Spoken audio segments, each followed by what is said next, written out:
నమస్తే welcome to our channel breaking news చూస్తున్నాము గుమ్మనూరు జైరామ్ వైసీపీకి అలాగే పదవి కూడా రాజీనామా చేయడం జరిగింది సో ఇంతకు ముందు జగన్మోహన్ రెడ్డి కర్నూలుకు సంబంధించినటువంటి వైసీపీ లోక్సభ అభ్యర్థిగా ఈ జైరామ్ గారిని ప్రకటించడం జరిగింది కానీ జైరామ్ గారు ఈ అంశానికి సంబంధించి చాలా అసంతృప్తితో ఉన్నారు సో అందుకోసం అని చెప్పేసని ఆయన ఇంతకు ముందు కూడా అడగడం జరిగింది గుమ్మనూరు జైరామ్ అయితే గుంతకల్ నుంచి లేదా ఆలూరు నుంచి తను పోటీ చేస్తానని కూడా స్పష్టం చేయడం జరిగింది కానీ జగన్మోహన్ రెడ్డి మాత్రం ఖచ్చితంగా కర్నూలు వైసీపీ లోక్సభ అభ్యర్థిగానే మీరు పోటీ చేయాలని చెప్పేసి ఆయన ఫిక్స్ అవడంతో గుమ్మనూరు జైరామ్ వైసీపీకి అలాగే పదవి కూడా రాజీనామా చేయడం జరిగింది టీడీపీలో కూడా చేరుతారనేటువంటి కూడా వార్తలు మనకి వస్తున్నాయి మరి అంశానికి సంబంధించి మనతో మాట్లాడడానికి వారి విశ్లేషణని మనతో పంచుకోవడానికి ఈ రోజు మనతో పాటు ఉన్నారు పొలిటికల్ అనలిస్ట్ రాజశేఖర్ గారు ఉన్నారు వారితో మాట్లాడదాం నమస్కారం రాజశేఖర్ గారు నమస్తే మేడం సో గుమ్మనూరు జయరామ్ గారు వైసీపీకి అలాగే పదవికి కూడా రాజీనామా చేయడం జరిగింది సో ఇంతకు ముందు జగన్మోహన్ రెడ్డి కర్నూలు లోక్సభ అభ్యర్థిగా గుమ్మనూరు జయరామ్ గారిని ప్రకటించారు బట్ ఆయనకి ఈ విషయంలో ఇష్టం లేదు అక్కడ పోటీ చేయడం అయితే గుంతకల్ నుంచి లేదా ఆలూరు నుంచి మాత్రమే పోటీ చేయాలనేటువంటి ఉద్దేశంలో జయరామ్ ఉన్నారు సో అక్కడ ఆయన అనుకున్నట్టు జరగకపోవడం వల్ల ఆయన బయటకు వచ్చేసి టీడీపీలో చేరబోతున్నారనే వార్తలు కూడా వస్తున్నాయి వీటిలో ఎంతవరకు వాస్తవం ఉంది అసలు గుమ్మనూరు జయరామ్ గారి ప్లాన్ ఏ విధంగా ఉండబోతోంది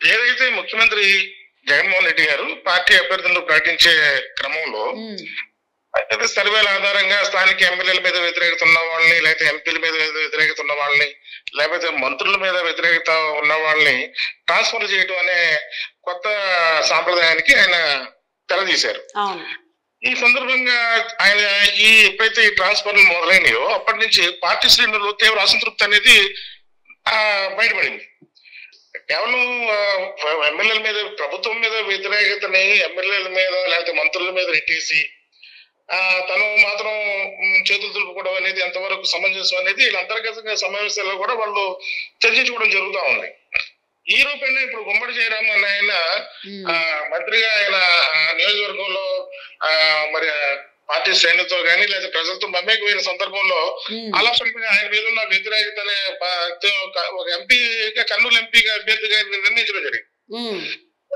తీవ్రంగా ఆయన వ్యతిరేకత వ్యక్తం చేశారు ఆయన అధిష్టానానికి కూడా తన నిరసన వ్యక్తం చేయడం జరిగింది నేను ఉండను నేను ఖచ్చితంగా ఆలూరు నుంచి నేను పోటీ చేస్తాను నేను ఎమ్మెల్యేగానే పోటీ చేస్తాను నేను ఎంపీగా నాకు నేను వెళ్ళనని చెప్పడం ఆయన కళాకారికి చెప్పడం కూడా జరిగింది అధిష్టానం అది దాన్ని తడచేవని పెట్టి ఖచ్చితంగా మీరు ఎంపీ అభ్యర్థిగా మీరు ఉండాల్సిందే అని చెప్పి ఆయన ఎంపీ అభ్యర్థిగా ప్రకటించడం జరిగింది దీంతో ఆయన కొంతకాలంగా అసంతృప్తితో ఉండడం ఆయన మౌనవ్రతం పాటించడం కూడా జరిగింది ఈ లోపే తెలుగుదేశం పార్టీ శ్రేణులతో పార్టీ అధిష్టానం నేతలతో ఆయన టచ్ లోకి వెళ్ళడం ఆ రూపేణ వారికి అటేపు నుంచి ఏదైతే జయరామ్ గారికి గుంతకల్లు లేదా ఆలూరు నుంచి ఎమ్మెల్యేగా పోటీ చేసే అవకాశం ఇస్తామని తెలుగుదేశం నుంచి గట్టి హామీ లభించడంతో అది ఈ రోజున ఆయన తెలుగుదేశంలోకి చేరడానికి రంగం సిద్ధమైనట్టుగా మనం తెలుస్తామని అంటే ఇక్కడ ఒక డౌట్ అండి రాజశేఖర్ గారు ఎవరైతే అభ్యర్థులను ప్రకటిస్తున్నారో జగన్మోహన్ రెడ్డి వాళ్ళకి ఎక్కడైతే పోటీ చేయాలని చెప్తున్నారు జగన్మోహన్ రెడ్డి ఆ స్థానం వాళ్ళకి ఇంట్రెస్ట్ లేదు అంటే అక్కడ అసంతృప్తి ఉండడం కావచ్చు వాళ్ళకు నాన్ లోకల్ అనేటువంటి ఉద్దేశాల్లోనో కారణాలు ఏ కారణాలైనా కానీ ఎవరినైతే ప్రకటిస్తున్నారో అభ్యర్థులకు అక్కడ ఇష్టం లేదు అయినా కానీ ఎందుకు ఇంత బలవంతంగా జగన్మోహన్ రెడ్డి అక్కడే పోటీ చేయాలని చెప్పేసి ఏ ధైర్యంతో ఇలాగే ఉంటున్నారు ఆయన అంటే రాజకీయ వ్యూహాల్లో అని వాళ్ళు అనుకుంటారు రాజకీయ వ్యతిరేకత బలంగా ఉన్నప్పుడు అభ్యర్థులను మారిస్తే ఆ రకంగా అయినా సరే పార్టీకి ఎంతో కొంత మైలేజ్ వస్తుందన్న ఉద్దేశంతో పార్టీ నిర్ణయం తీసుకుందని మనం భావించాలి ఎందుకంటే ఇక్కడ ఇప్పుడు తెలుగుదేశం పార్టీ ప్రతిపక్షాలు ఆరోపిస్తున్నట్టుగా ఇక్కడ పనికిరాని వ్యక్తులు పనికిరాని చెల్లుబాటు కానీ నేను పక్క దుకాణాలు ఎలా చెల్లుబాటు అవుద్దనే విషయంలో వాళ్ళు బలంగా ఆ మాటను ప్రజల్లో తీసుకెళ్తా ఉన్నారు ఇక్కడ ఎమ్మెల్యేగా వ్యతిరేకత అంటే ఎమ్మెల్యే మీద వ్యతిరేకత ఎందుకు వస్తుంది ప్రభుత్వ పథకాలు బటన్ ద్వారా ప్రజలకు అందిస్తున్నారని నేరుగా ముఖ్యమంత్రి ప్రకటిస్తున్న తరుణంలో స్థానిక ఎమ్మెల్యే మీద వ్యతిరేకత ఎందుకు రావాలి అంటే ఆ ఎమ్మెల్యే అవినీతి పరుడైనా ఉండాలి లేదా అనుచరులు అవినీతి కార్యక్రమాలతో ప్రజా వ్యతిరేక విధానాలని ఆయా గ్రామాల్లో ప్రజలకు వ్యతిరేకంగా పనిచేయడం అనేది జరగాలి లేకపోతే పార్టీ శ్రేణులకు వారు దూరంగా ఉండటం అనేది జరగాలి కాబట్టి ఎమ్మెల్యే మీద వ్యతిరేకత అనేది వస్తుంది ప్రభుత్వ పథకాల అమలులో ఎమ్మెల్యే మీద ఆ ప్రభావం లేదు కదా ప్రభుత్వ పథకాల అమల్లో వాలంటీర్ వ్యవస్థ ఉంది సచివాలయ వ్యవస్థ ఉంది డైరెక్ట్ గా నేరుగా ప్రజలకు అందిస్తామని ముఖ్యమంత్రి గారు స్వయంగా చెప్తా ఉన్నారు అంటే ప్రభుత్వానికి సంబంధించిన ఏ పథకాల అమల్లో ఎమ్మెల్యేలు కానీ స్థానిక ప్రజాప్రతినిధులు కానీ ప్రమేయం లేదు. అలాంటప్పుడు ప్రజల నుంచి వ్యతిరేకత వాళ్ళకి వచ్చే అవకాశం లేదు. కేవలం వ్యతిరేకత ఎందుకు వస్తుందంటే వాళ్ళ యొక్క వ్యక్తిగత అవసరాల కోసం రాజకీయాలను ఉపయోగించుకోవడము, లేకపోతే వాళ్ళ యొక్క వ్యక్తిగత దందాలు పెరగటము, లేదా వాళ్ళ అంచెల యొక్క దందాలు పెరగటము, దానివల్ల ప్రజల నుంచి వ్యతిరేకత ఉంటుంది. కాబట్టి ఇక్కడ ప్రజలకి మంచిగా అనే వ్యక్తి పక్క నియోజకవర్గంలో మంచిగా, ఇక్కడ చెడైన వ్యక్తి అక్కడ మంచిగా ఎలా అవుతాడు? అట్ ది సేమ్ టైం ఆ నియోజకవర్గంలో అక్కడ ఇన్ఛార్జ్ కానీ అక్కడ ఉన్న స్థానిక ఎమ్మెల్యే ఆ పార్టీ శ్రేణులతో అక్కడ ఉన్న స్థానిక ప్రజలతో మమేకమై ఉన్న వ్యక్తి ఉంటాడు. అక్కడ ఎమ్మెల్యే ఉండగా ఇక్కడ నుంచి ఇక్కడ ప్రజల్లో వ్యతిరేకత ఉన్న వ్యక్తిని తీసుకెళ్లి ఆ నియోజకవర్గంలో ఇన్ఛార్జ్ నియమించడం వల్ల అక్కడ వాళ్ళిద్దరికి మధ్య సమన్వయ లోపం ఉంటుంది కదా, వాళ్ళిద్దరి మధ్యన ఈగో క్లాషెస్ వస్తాయి కదా. కాబట్టి తర్వాత ఇదేమైందంటే ఈ ట్రాన్స్ఫర్ల విషయంలో ఏం జరుగుతుందంటే ఇది ఏదైతే వైసీపీ అధిష్టానం ఆలోచన చేసిందో ఆలోచనకి భిన్నంగా ఈ పార్టీ కార్యకర్తలు తీవ్ర నిరసన వ్యక్తం జరుగుతా ఉంది. సో జగన్మోహన్ రెడ్డి అభ్యర్థుల విషయంలోనేమో ప్రజల నుంచి మీకు వ్యతిరేకత ఉంది కాబట్టి మీరు ఇక్కడ వద్దు వేరే స్థానం నుంచి పోటీ చేయండి అని చెప్పి అభ్యర్థులు చెప్తుంటే, సో మరి అభ్యర్థుల నుంచి కూడా వ్యతిరేకత వస్తుంది కదా జగన్మోహన్ రెడ్డి పైన. ఇప్పటికీ చాలా మంది వైసీపీ నాయకులు బయటకు వచ్చేసారు. గుంటూరు నుంచి శ్రీకృష్ణదేవరాయలు కావచ్చు, ఎంపీలు ముగ్గురు దాదాపు బయటికి వేరే పార్టీలోకి ఆల్రెడీ వేరే పార్టీలోకి వెళ్ళటం కూడా జరిగిపోయారు. అవును, ఇప్పుడు బాలశౌరి గారు కావచ్చు, అలాగే కర్నూలు ఎంపీ గారు కావచ్చు, శ్రీకృష్ణదేవరాయలు గారు కావచ్చు, సో అందరూ ఇలా వచ్చేస్తున్నారు కదా. కానీ వైసీపీ ఆలోచన ధోరణి ఎందుకు మార్చుకోవట్లేదు, ఇంకా అలానే ఎందుకుంటోంది? ఇక్కడ ఒక నిర్ణయం అండి. జగన్మోహన్ రెడ్డి గారు అది మంచైనా చెడైనా తన నిర్ణయం తనది. కాబట్టి ఒక నిర్ణయం నేను తీసుకున్నప్పుడు ఆ నిర్ణయాన్ని అమలు చేయాల్సిందే. దాని మీద ప్రజలు అంగీకరిస్తారా, ప్రజలు వ్యతిరేకిస్తారా అనేది రేపు ఎన్నికల్లో తెలుస్తుంది కదా అనేది ఒక వాదన తనకి బలంగా ఉంది. కాబట్టి నేను అనుకున్నట్టు జరిగి తీరాలి, దీనికి ఆమోదం ప్రజల నుంచే రావాలి. ఒకవేళ వ్యతిరేకిస్తే కూడా సిద్ధపడే విధంగానే తన ప్రవర్తన అనేది ఉంటుంది అనేది అది అక్కడ ఆయన గమనించిన వాళ్ళకి అందరికీ అర్థం అవుతుంది. అవును.